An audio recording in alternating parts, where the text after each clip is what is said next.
찬송하시겠습니다. 461장 찬송입니다.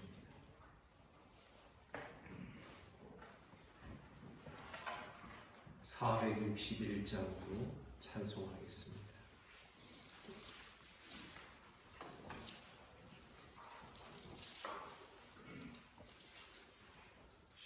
십자가를 질 수 있나 주가 물어보실 때 죽기까지 따르오리 성도 대답하였다.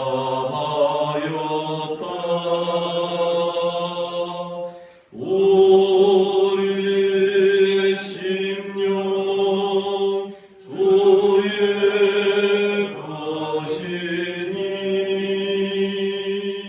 주님의 형상 만드소서. 주 인도 따라 살아갈 동안 사랑과 충성을 바치오리다.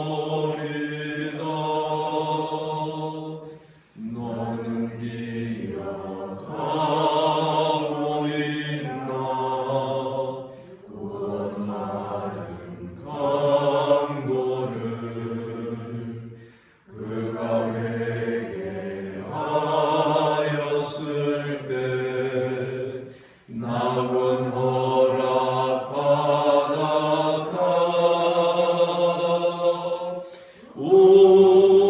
우리의 심령 주의 것이니 주님의 형상 만드소서. 주 인도 따라 살아갈 동안 사랑과 충성을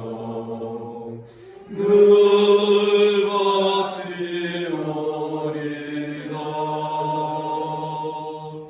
걱정 근심하는 그늘 너를 돌려 덮을 때 용병을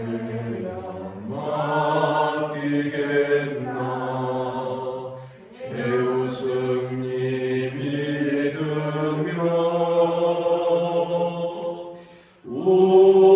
우리의 심령 주의 것이니 주님의 형상 만드소서.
또 우리를 이 자리로 불러주신 줄을 믿습니다. 아멘. 사도신경으로 신앙 고백 드리겠습니다. 나는 전능하신 아버지 하나님 천지의 창조주를 믿습니다.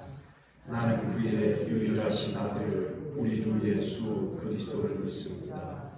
그는 성령으로 잉태되어 동정녀 마리아에게서 나시고 본디오 빌라도에게 고난을 받아 십자가에 못 박혀 죽으시고 장사된 지 사흘 만에 죽은 자 가운데서 다시 살아나셨으며 하늘에 오르시어 전능하신 아버지 하나님 우편에 앉아 계시다가 거기로부터 살아있는 자와 죽은 자를 심판하러 오십니다.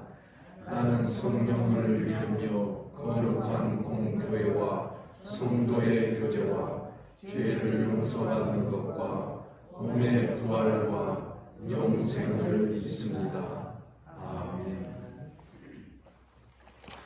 하나님 말씀 마가복음 14장 53절부터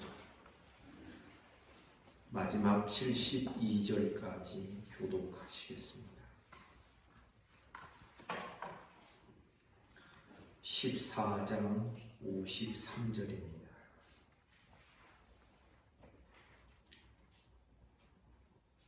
그들이 예수를 끌고 대제사장에게로 가니 대제사장들과 장로들과 서기관들이 다 모이더라.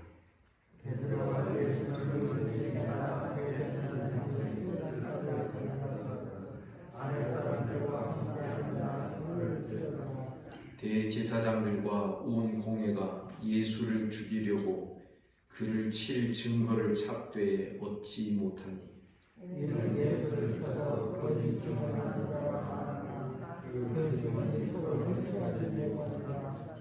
어떤 사람들이 일어나 예수를 쳐서 거짓 증언하여 이르되 우리가 그의 말을 들으니 성령으로 이 선전을 내가 하고 성도를 듣지 아니한 다른 성도를 포함하게 지으리라.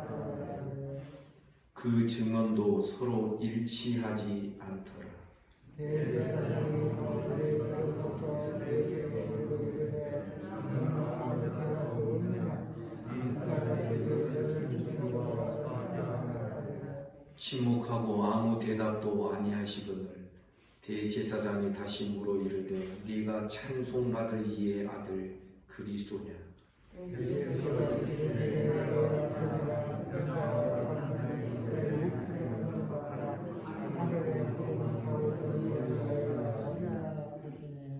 대제사장이 자기 옷을 찢으며 이르되 우리가 어찌 더 증인을 요구하리요?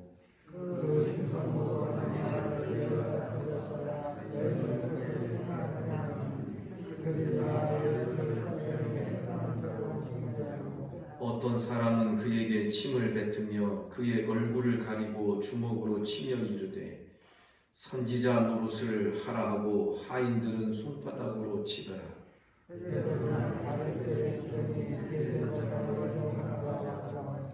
베드로가 불 쬐고 있는 것을 보고 주목하여 이르되 너도 나사렛 예수와 함께 있었도다 하거늘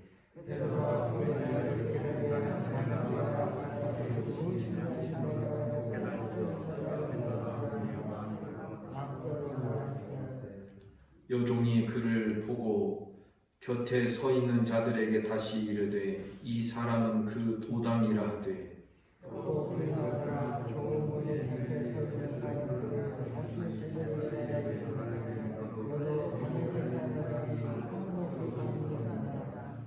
그러나 베드로가 저주하며 맹세하되 나는 너희가 말하는 이 사람을 알지 못하노라 하니 아멘.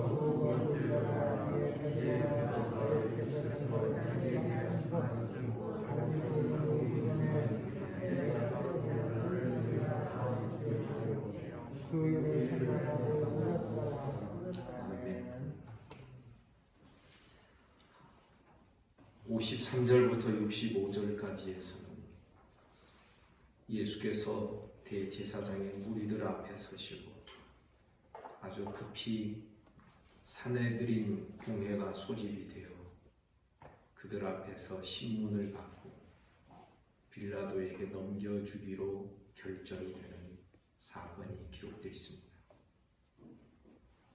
빌라도에게 넘겨준다라는 것은 이 산헤드린 공회는 다른 모든 것의 결정권은 있으나 사람을 죽이는 것만큼은 할 수 없었습니다.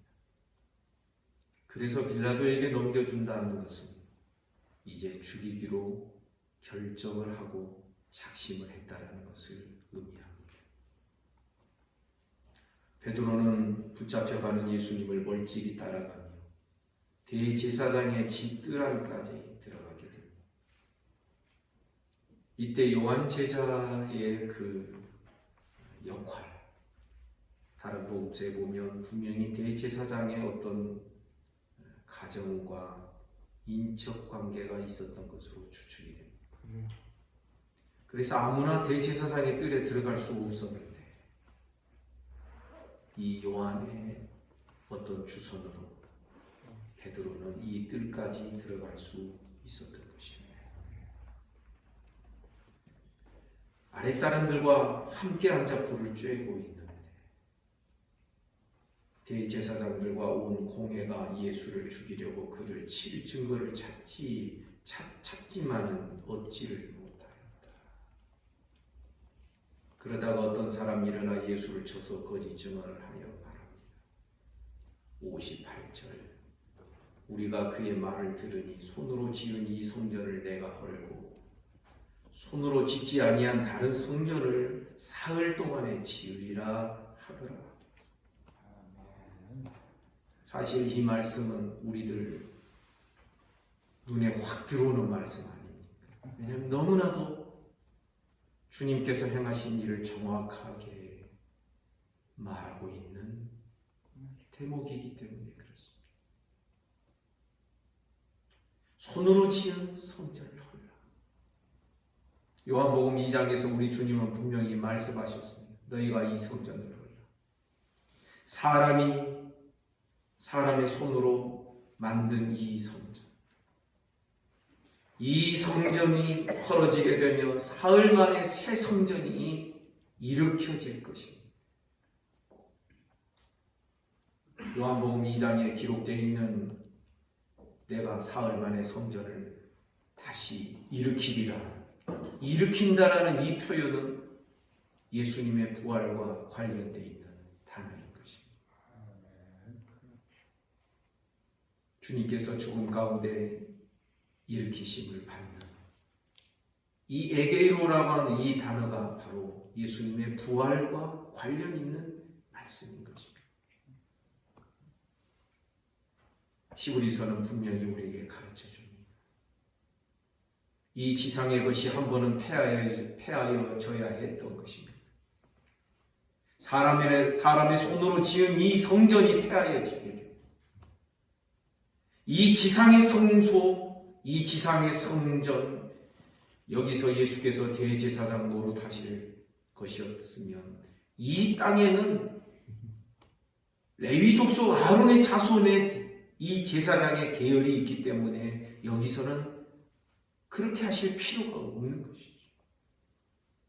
그래서 대제사장의 직분이 이제는 유다의 족속 예수 그리스도로 멜기세덱의 반차를 쫓아서 그 계열을 쫓아서 새로운 대제사장이 일어난 것을 보니 성소가 갈려지고 성소가 바뀌었기 때문이다. 여러분 믿습니까? 우리 주님은 하늘 성소를 여시고 하늘 성소로 올라가시고 들어가신 그런 우리의 대제사장이신 줄을 믿습니다. 이 구원 역사에서 너무나도 중요한 이 일을 이루시는 주님. 58절의 말씀을 다시 한번 우리가 보면 너무나도 정확하고 너무나도 분명한 주님의 뜻과 하나님의 계획이 이 말씀 안에 다 녹아있지 않습니까? 히브리서의 말씀을 더한다면 오늘의 본문을 우리가 강조할 수 없기 때문에 여기서 멈추고자 합니다. 성도 여러분, 오늘날 우리가 섬기는 성전은 사람의 손으로 짓지 아니하고 하나님이 직접 지으신 하늘의 도성, 하늘 성소를 우리도 역시 같이 섬기고 있는 줄을 믿습니다. 거기에 우리 주님이 대제사장 되시고 우리는 왕같은 제사장 선지자들이 되어서 하늘 성소를 섬기는 자들로 하나님께서 우리를 불러주신 줄을 믿습니다. 그래서 우리의 시민권이 이중 시민권이 있으니 여기에 시민권이 있는 것도 있지만은 그러나 우리의 시민권은 하늘에 있도다라고 말씀하신 이유가 여기에 있는 것입니다. 대제사장의 신문 가운데서 주님은 말도 안 되는 일들 대하여서는 침묵으로 일관하십니다. 그러다가 정확하게 62절에서 예수님은 당신 자신이 찬송받으실 이의 아들, 하나님의 아들 그리스도라고 분명하게 말씀하는 것입니다. 예수께서 이르시되 내가 그니라, 내가 그니라, 내가 나다, 내가 그다 하는 이런 표현은 바로 예수님의 신적 자기주장이라고 그렇게 우리가 설명하게 됩니다.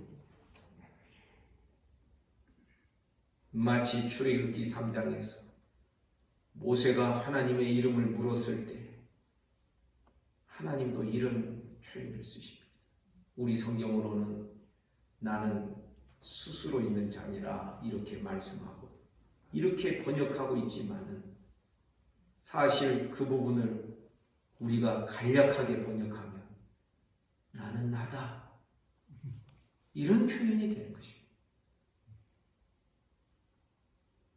주님이 내가 그라고 말씀하신 것은 이 신적 자기주장이죠.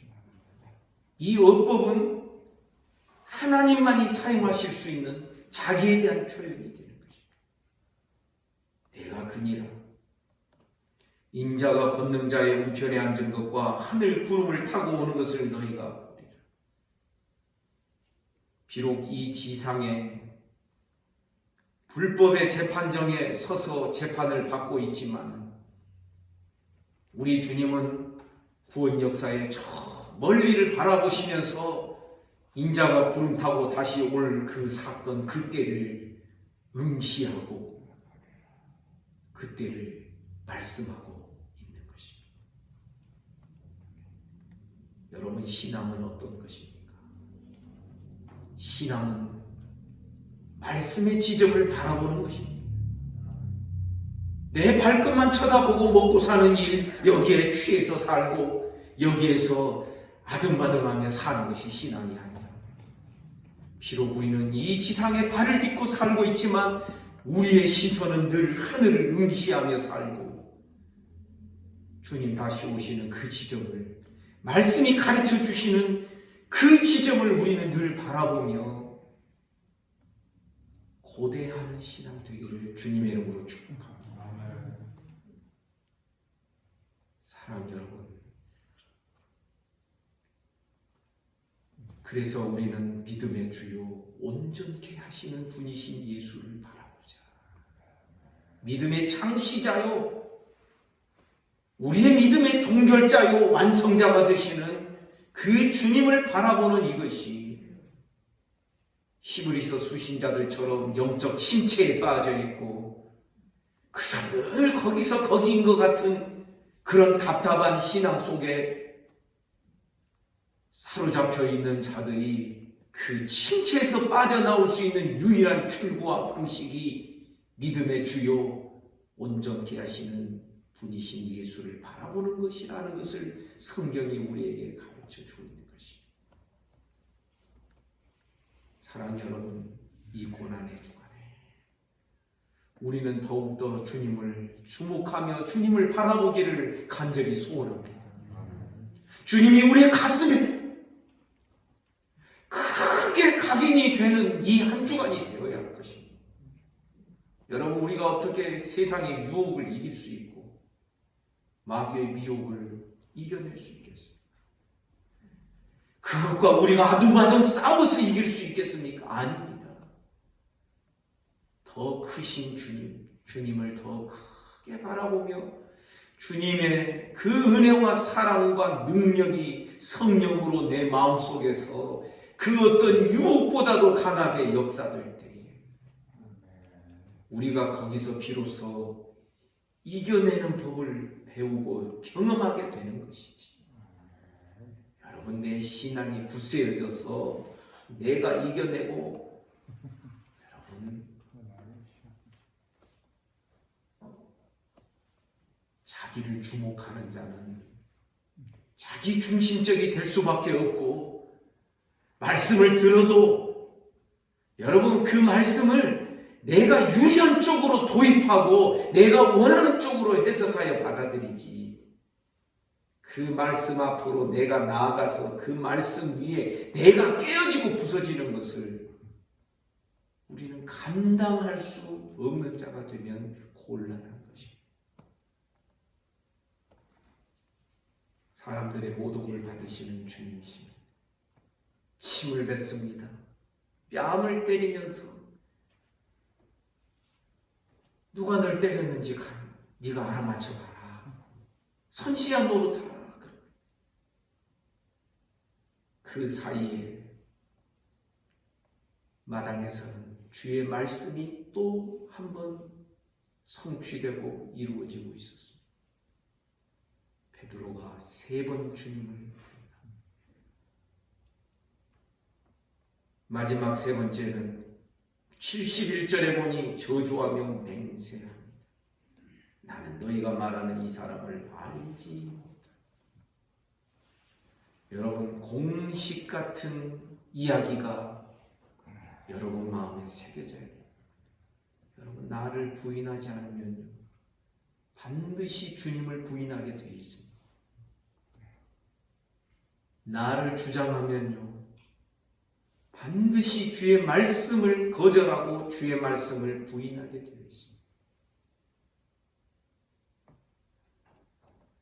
나를 버리지 못하면요, 우리는 반드시 마귀의 길을 따라가게 되어 있고, 돈을 쫓고 물질을 쫓고 세상을 쫓게 되어 있습니다. 마치 자기 중심과 주님 중심은 여러분 세상과 하나님처럼 다른 것이죠. 그래서 주님 말씀하셨습니다. 너희가 하나님과 재물을 겸하여 섬길 수 없다는 거죠. 주님 중심으로 사는 것과 내 중심으로 사는 것은 겸하여 같이 가질 수가 없는 것입니다. 주님을 따르더라도 다 자기 꿍꿍이 속이 있어서 주님을 따른 자가 주님이 십자가에 달려 죽으시고 사흘 만에 부활하신다 하니까 절대 그런 일이 일어나서는 안 됩니다. 주님을 만류하고 심지어 원문에 보면 주님을 꾸중하고 책망하기까지 하는 것입니다. 베드로가 그랬습니다. 이런 신앙이라 할 것도 없고 반드시 부서져야 하는 것이 정상인 것이죠. 여러분, 저와 여러분이 내가 부서지고 내가 부인되는 이것이 얼마나 기쁘고 평안한 일인지를 경험하실 수 있기를 주님의 이름으로 축복합니다. 다시 말씀드립니다. 내가 부인되지 않으면 주님을 부인하게 되어 있습니다. 내가 내 생각 따라가게 되면 여러분, 우리는 결국 주님 따르지 못하고 돈 따라가고 세상 따라가고 마귀 따라가게 되어 있는 것입니다. 이 시대의 현대 그리스도인들을 향하여 잠깐 한마디 한다면 주의 말씀에 근거하여 보건대 여러분, 교회 다닌다고 다 천국 가는 거 아닙니다. 저와 같은 목사라고 해서 다 천국 가는 거 아닙니다. 장로 됐다고 해서 다 천국 가는 거 아닙니다. 직분자 되고 몇십 년 교회 생활하고 마지막 장례식 때 목사님이 와서 장례 예배 집례해 줬다 해서 다 천국 가는 거 아닙니다. 주님 말씀하셨습니다. 인자가 올 때 세상에서 그 믿음을 보겠느냐.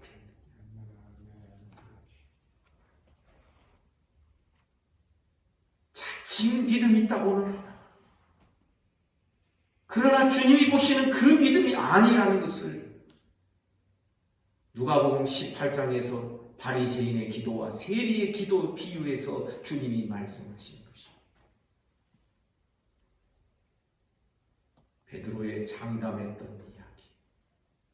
여러분, 우리의 장담, 우리의 결심, 내 힘으로 하는 것이 얼마나 연약하고 얼마나 부족한 것인지를 우리는 분명히 깨달아야 되는 것입니다. 사랑하는 여러분, 다시 또 말씀드립니다. 내가 부인되지 않으면 주님을 날마다 부인할 수밖에 없습니다. 왜? 내가 주인 되어 살고 있으니. 두 주인이 내 안에 있을 수가 없는 것이죠. 아무든지 나를 따라오려거든 자기를 부인하고 날마다 자기 십자가를 지고 나를 쫓으라. 말씀하신 것을 우리가 기억해야 하는 것입니다. 닭이 두 번째 우니까. 베드로가 예수께서 자기에게 하신 말씀, 곧 닭이 두 번 울기 전에 네가 세 번 나를 부인하를 하리라 하시니 기억되었습니다. 그 일을 생각하고 울었더라. 자기의 연약함을 깨닫는 것이, 자기의 죄악됨을 깊이 깨닫는 것이 은혜 중에 은혜인 줄 믿습니다. 자기가 산산이 부서지는 것, 예수 그리스도 앞에서 내가 부인되고 없어지는 것, 그것도 내 힘으로 할 수 있는 것이 아니라 성령의 은혜로 하는 법을 배웁니다. 여러분, 이것이 참 주님의 은혜인 줄 믿습니다. 자기의 죄악됨을 깨달았을 때 가룟 유다는 회개하지 않았습니다. 자기 죄를 자기가 끝까지 책임지려고 하는 자세인 것이죠. 가룟 유다는 나중에 나오겠습니다만 목을 매어 스스로 죽습니다. 그게 뭡니까? 나를 끝까지 내가 책임지겠다는 뜻 아니겠습니까? 전에도 말씀드렸지만 베드로가 예수님을 부인한 죄와 가룟 유다가 예수님을 판 죄에 경중이 있을 수가 없습니다. 제가 볼 때는 똑같이 다 악하고 똑같이 다 망할 죄인 것입니다. 그러나 한 사람은 울며 통곡하며 회개하게 됩니다. 이것이 은혜인 줄 믿습니다. 우리가 우리의 죄를 자백합니다. 그럼 이쁘시고 의로우사 우리 죄를 사하십니다. 아멘입니까? 여러분, 이 고난의 주간에 우리는 우리의 죄를 위하여 십자가에 달리시는 주님을 깊이 생각합니다. 여러분, 한번 따라서 합시다. 죄 중에 죄는 내가 주인 되어 사는 겁니다. 여러분, 죄 중에 죄는 내가 부인되지 않는 것입니다. 여러분, 깨달아야 돼요. 다른 어떤 것보다도 무엇을 하고 안 하느냐, 그런 것보다도 얼마나 화려한 성전에서 예배하고 그러느냐, 그것이 중요한 것이야. 내 삶에서 주인 노릇하는 자가 과연 누구냐? 우리는 특별히 이 주간에 나는 살아도 주님 것이요 죽어도 주님 것이요, 살아도 주를 위하여 살고 죽어도 주를 위하여 죽나니. 아멘입니까? 이 자리까지 가는 과정이 내가 내 밑바닥이 드러나고 내가 죄악된 자인, 본성이 부패한 자인 것을 우리가 깨달아 날마다 주님 앞에 나아가 눈물로 엎드리는 저와 여러분 우리 모두가 되기를 주님의 이름으로 축복합니다. 기도하겠습니다. 하나님 아버지 은혜와 사랑을 감사합니다. 오늘도 저희들을 이 자리에 불러주시고 주의 말씀을 대면하게 하시며 이 말씀으로 나를 비추어 볼 수 있도록 은혜 주시니 감사합니다. 주님, 내가 부인되지 아니하면, 자기를 부인하지 않으면 결국은 주님을 부인할 수밖에 없다는 이 무서운 공식을 우리가 가볍게 여기지 않게 하여 주옵소서. 오늘도 이 고난의 주간에 또 하루를 우리에게 주시오니 하나님 아버지 오늘도 주님과 함께 동행하게 하시고 나를 들여다보고 있는 자가 아니라 주님을 주목하며 주님을 바라보는 우리가 되게 하여 주옵소서. 이 아침에 몸이 아픈 우리 성도들 만져주시기를 원합니다. 각지에서 또 영상으로 예배하며 말씀을 묵상할 귀한 성도들까지 하나님 은혜와 복을 내려 주시기를 원합니다. 우리의 모든 심령들을 어루만져 주옵소서. 강건하게 하여 주옵소서. 오늘도 나라와 민족을 지켜주시고 한국교회를 불쌍히 여겨주시고 북한 땅을 긍휼히 여겨 주옵소서. 이 지구촌에 사는 모든 인생들을 불쌍히 여겨 주시기를 원합니다. 주님, 오늘 하루의 모든 삶을 우리 주님께 맡깁니다. 예수님 이름으로 기도하옵나이다. 아멘. 오늘도 고난주간 또 하루를 맞이하였습니다. 사랑하는 성도 여러분, 십자가 붙들며 주 안에서 깊이 주님과 교제하는 복된 하루가 되시기를 주님의 이름으로 축복합니다. 아멘. 말씀 묵상하시겠습니다.